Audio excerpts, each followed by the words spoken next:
Something very interesting is going on in Cameroon. Now, earlier this month, some weeks ago, in this month of October, we heard rumors that Paul Biya was dead. Because I believe he's 91 years.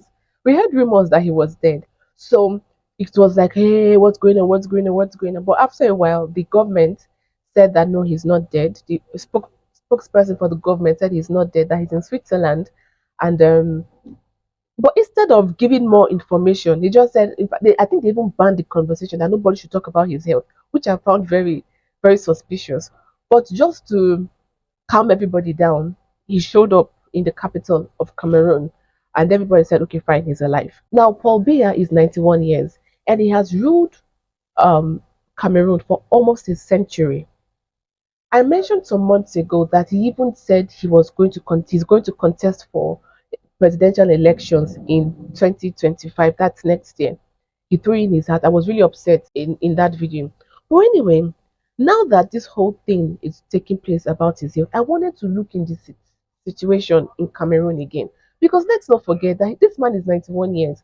Anytime soon, nobody knows, but anytime soon, nature can call him.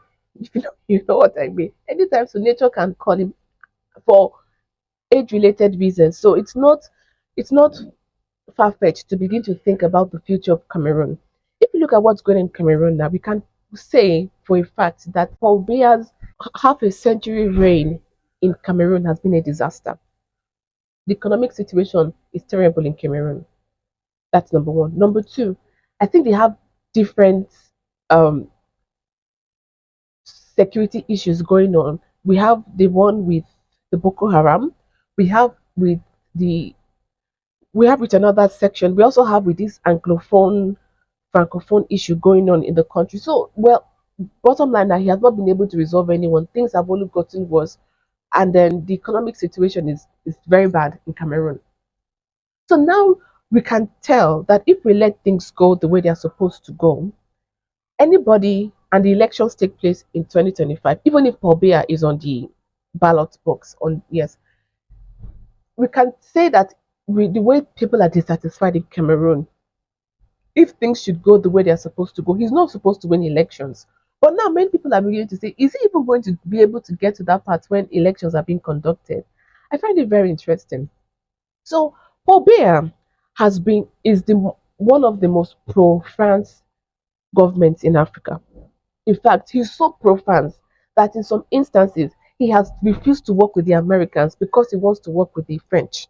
That's how pro-France he is. So with this in mind, we can clearly say that Paul Biya, Cameroon's Paul Biya, and maybe a country like Cote d'Ivoire are the last standing pawns of France in this geopolitical chessboard. So if Paul Biya is nature calls him for age-related reasons, France's position in Africa is going to get weaker, which is why I decided to take a closer look at what is going on in Cameroon, keeping in mind that Paul Biya is not going to be president forever, and France is desperate to keep the situation in Francophone Africa the same because it has really lost influence in the past 3 4 years. It has really lost influence in Africa. Now, when I was doing this research, I found something I never knew about this before until I started researching for this talk. But I found something very interesting I want to bring to your mind, and it is Franck Biya, who is the son of Paul Biya. This guy is being prepped up. He's a businessman. He has not been known in, I didn't even know he hasn't been involved in politics in Cameroon until more recently, in the past 2 3 years. His name began to pop up. So it turns out that people are prepping him up to become the next president of Cameroon. You see, this is the reason why I keep saying there's no democracy in many of these African nations. Because if things go the way they are supposed to go, we're not supposed to be seeing this situation where a father dies and his son takes over. Is it a monarchy? Is it a monarchy? Many of these so-called democracies in Africa is a shit show. Forgive my language. But anyway, he is the person that they're prepping up to take the place of his father. Should nature call Paul Biya home anytime soon? Now, Frank Biya, like I said, is a businessman, but he's not just a businessman. He's a pro-France businessman. He does a lot of things in France. He's also involved with the Americans. But he's one person that we are sure that he's going to keep the status quo in Cameroon, whether it's going to be towards France or in towards the United States. Because since France has experienced this setback it has experienced in West Africa, America is beginning to say, because initially the situation was just okay. America says we are going to leave when America was doing its whole global hegemon thing. America left Africa in the hands of the former colonial powers. But gradually, when it noticed that things were getting weak, it began to take a more prominent role in Africa. Now, with what France has experienced in West Africa in the past years, America is getting more involved in the situation in West Africa. I'm coming to that in the third section of this episode of the Amanda Show. So, this guy, Franck Biya, he seems to be being propped up so that he can maintain the status quo. And why I don't see this as unusual is because if we look through Africa, especially Francophone Africa, we're going to see that this is the way it has happened. Okay, we saw in Togo, when the father died, the son came into power. And the son continued the pro France policy and pro America policy of his father.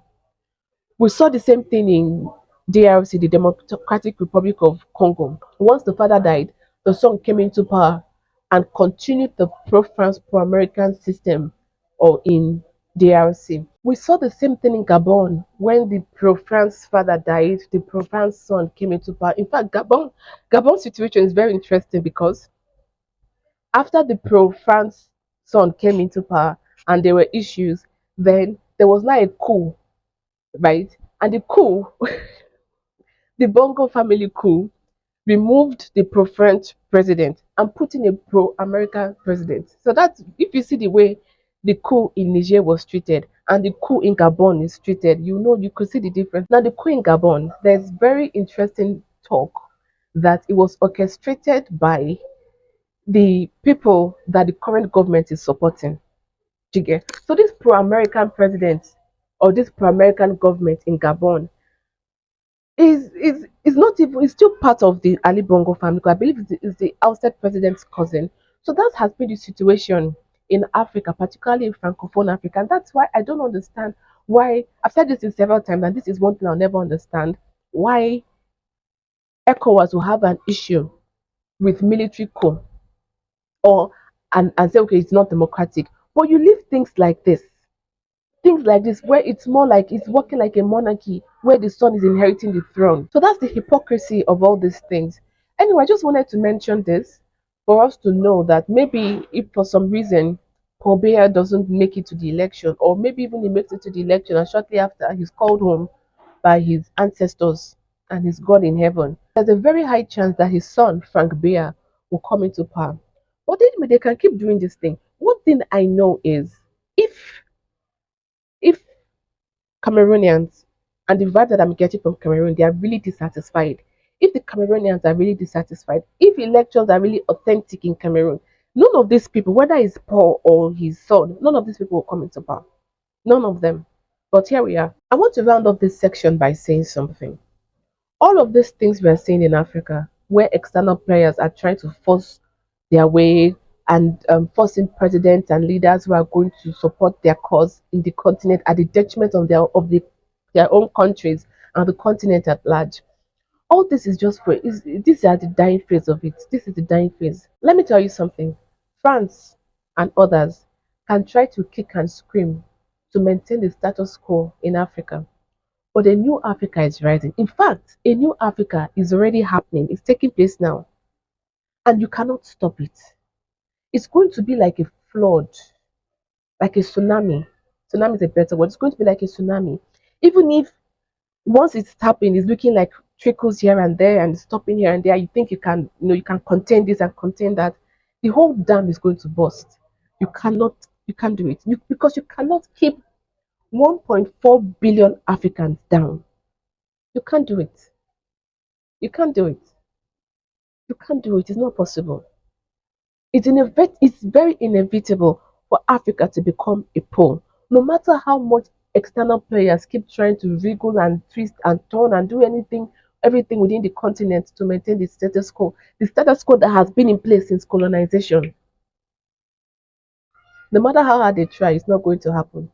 A multipolar world is here, and Africa is a powerful pole in this multipolar world. So France and the rest, let them keep trying. They'll realize that the harder they try, the more it's slipping out of their fingers. Let me know what you think about this whole thing going on in Cameroon, where it seems like the father is going to be replaced by his son. Let me know what you think about all of this in the comment section below. Don't forget to like this video, subscribe to this channel, and share this video with your friends and family so that we can amplify the voices of Africans as we bring African conversations to the fore in global conversations.